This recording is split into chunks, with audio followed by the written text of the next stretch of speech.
Today is going to be a day that we finally work on this shop and kind of pull things together. I'm really happy with the way the shop has been coming and starting to look over the years, but I have neglected it because I haven't been making YouTube videos in a little bit. Very happy with the way the shop is looking over here and also on the other side where the flags are, but the problem is over there. That's the problem. That's what I don't like. You guys don't really see it in that many videos because I don't really want to show it. Mainly because it's just a dumping ground for everything that I don't want to see in the video. That brings us to today's video, and that will be us building a custom cabinet for over there. Now my plan is to have two doors that open on the front side. So that's mainly why I'm building this, is to put the lawnmower, snowblower, and mainly the snowblower and the lawnmower, because those are just things you have to have in your garage that you just don't want to see every day. After going back and forth for a little bit, I came up with this original 2-door cabinet, but I decided to change that up and go for a little bit of a bigger design, and that will be this 3-door cabinet. Now, the first 2 doors are actually going to be the same size because that was my original design. But I actually added a 3rd door, which is going to be a little bit bigger, and that's simply because of the things I'm going to be putting in there, like the snowblower or anything else. This cabinet is going to be 10 feet long total. For the height, it's going to be about 3 feet tall, and I'm pretty happy with this design. It's easier on paper, but can I really pull this off? You know, I built some workbenches back in my day. It can't be that hard. So I went back, did some thinking, did some measurements, did some more thinking, then I did some more measurements, then I was like, yeah, this will work. Now, to build the frame of the door itself, I'm just going to use some 2x4s and some chipboard to build it. Then I'm just going to use some hinges to make it so I can open and close the doors when I wish. Now that that's all done, I had to make sure that my math was mathing, so I went back and double checked my measurements. Seems like it's going to work so far.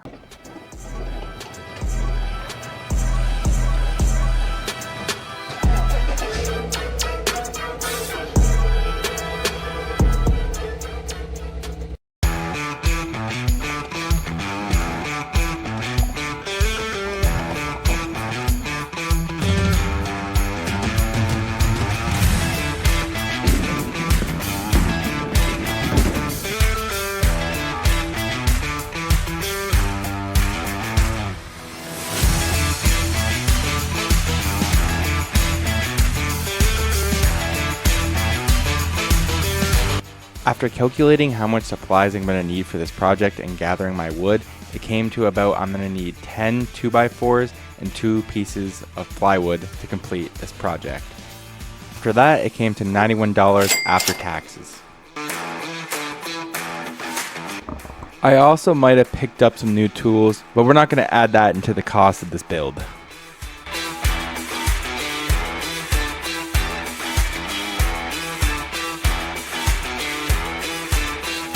And don't worry, I was a good boy and put my cart back. And yeah, I don't know what was going on there.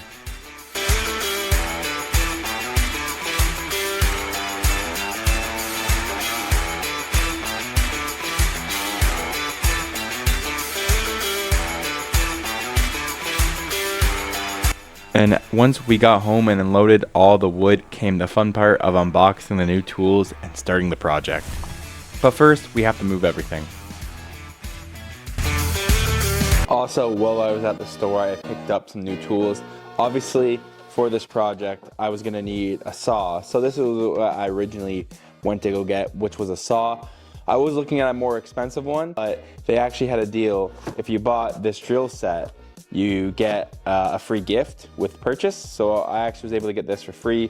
And I did actually need a new drill set because I have an old Black & Decker one. It had 2 batteries with this and 2 drills. And like I said, you get a free gift. And I'm not going to be using this all the time, just whenever I need to cut some 2x4s and some plywood. So it worked out perfect. So I also picked up these, got everything moved to that side. And man, it looks really weird being how clean this is. I wish I just had nothing over there. Our first problem, which is going to be the sprinkler system that we have here. So I'm going to have to just cut it here, jut it out, and then go around that. For right now, I'm just going to build the one here and then build the second half after. Said it's going to be a little higher than this one. It's not going to be flush, which might bother me a little bit, but for the stuff I'm putting in there, I'm going to have a little bit more height.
is the next day. Decent amount done on the workbench. We pretty much have the whole entire frame actually already put together. Of course, I had a couple different ideas. I would have a simple design of just one hinge, and then the door is gonna open like that and close back up. And then to latch it, I just got these simple latches. But just looking at it like this now, this thing's pretty big. Once I put the top on,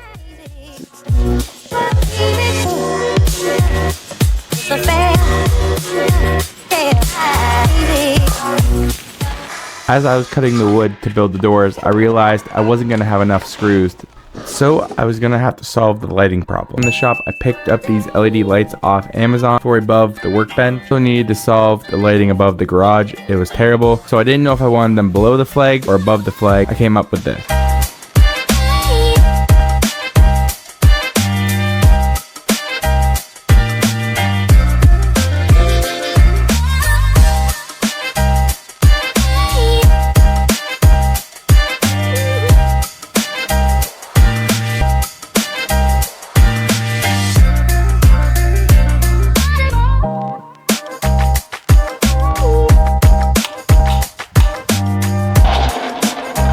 Alright, it's the next day now, and now that we finished the lighting in the shop, it looks pretty good now. I'm really happy with it. We can finally get back into finishing what we started. Now, we actually finished up this door the other day to see if it was going to work, and I think it turned out okay. Now, it's not the best, but she'll do. Today, we're going to be working on the middle section here. That's going to be kind of basically the same door as what we already built, just in the middle section. Now, the problem door is going to be next to me there, and that's going to be the bigger side. Now, I don't really know what I'm going to be doing here, so I'm going to be kind of tackling that later on because it's a little bit bigger and I'm not sure on the design, but we're going to tackle the middle section for now.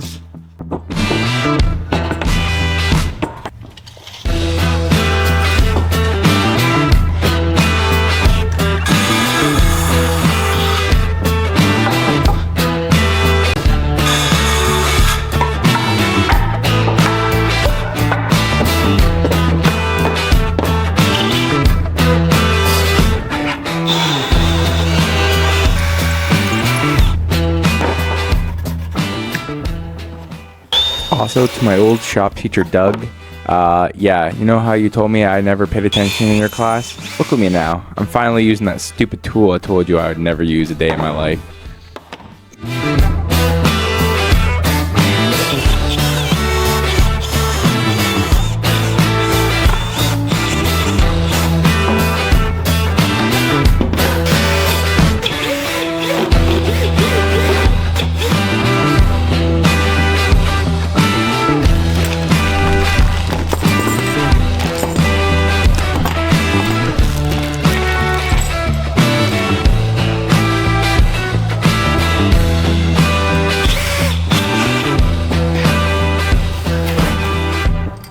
Yes, before anybody comments anything, I know my gapping on the door is bad, and I know that there's a little bit of gap on the top of the door there. I'm going to be filling that with another piece. It's called DIY for a reason. I've had all this spare wood around the shop I just got to use up. Don't worry, I'm going to go back and level the door as well. I also picked up a power block off Amazon. I'll link it down below if you guys want to for yourself. I'm going to put it here on the side of the new workbench. I really am hoping that this is going to help me clean up the mess of wires over here. I got to fix that. But it was super easy to install, and I think it looks really cool there, and it's going to help me out a lot when I need the plugs. Alright, now we're on to the third and final door. You know, now that I built two of them, I think I'm starting to get the hang of this. So obviously I started by cutting the wood and just getting it all down to the right size. Then I had to tackle drilling the holes. Now the reason why I drill the holes in the wood is so that I don't chip the wood, because it's just a 2x4. And we all know what happens when you try and screw on the side of a 2x4. It doesn't go very well. So that's why I use this tool. It helped me big time. And you know what? This door did come together very easily because I did do it a little differently than I was doing the other ones. On the other ones, I put it all together on the ground. But this one, I decided to just do the frame of it first. And then once I was finished the frame, I hung it up on the hinges first. Then I put the back on.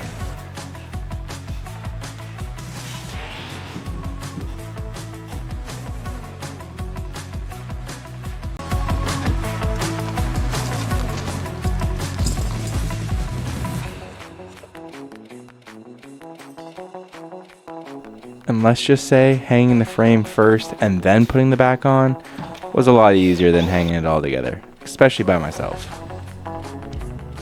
Alright, so we actually got the workbench all done.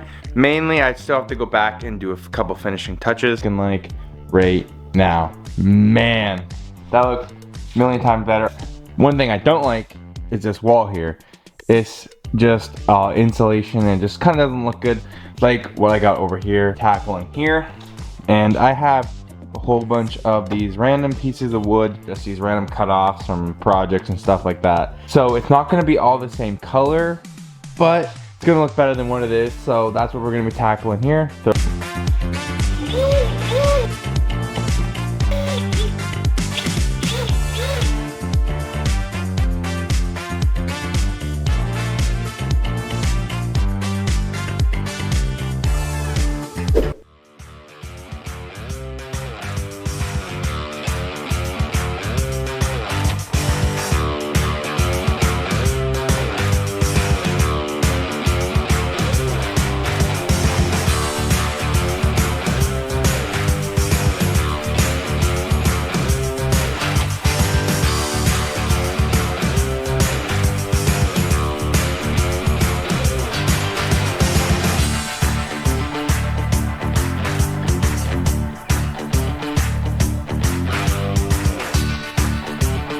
So the workbench is all done.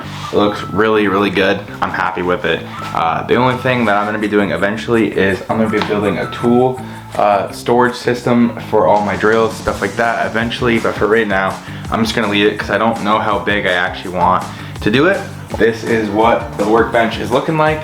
It looks really good. It really does change the shop, especially with all the lights in here now. So I'm gonna run down the total cost of this build between wood, screws, the lights, whatever. So starting off with the 2x4s is we had 10 of them. That's $40 there. And then 2 pieces of for the top here, they were $20 each, and I needed 2 of them. And then for the screws, I needed to get 2 different types of screws, the frame in, and that costed $13 for those. Obviously, I still have lots left over, so I can't really calculate the amount that I've used. I just know for the whole pack that I got. And then I got another pack to do the doors, and those are a little bit cheaper because they were a little bit smaller, and they were $10. So I still have leftovers for both of those, but that was $13 and $10 for the screws. Or the wood joint and pocket tool, that cost me $17 to do the doors. And then obviously for the hinges, I needed 6 of them, and total that cost me $30 for all the hinges. And then the most expensive piece was the light. Now you can't really count that as for the workbench itself, but I added it in total because it was in this whole shop build, and that was $70. And the total came out to $223 for this whole setup. Now that's with the hinges, everything like that, and this total project. Now I still do have a couple 2x4s left over, and obviously some cut ends, but I think for the total project, including the lights, I think that's a pretty good deal, especially if, and that's obviously before taxes. If you include taxes, it was $250, and that's not actually that bad for everything that I see here, especially the amount that it changed the shop and just how much more workspace I really have. End of today's video. Hopefully you guys did enjoy, and I'll see you guys in my next video, whenever that should be. And as always, stay rippin'. Run.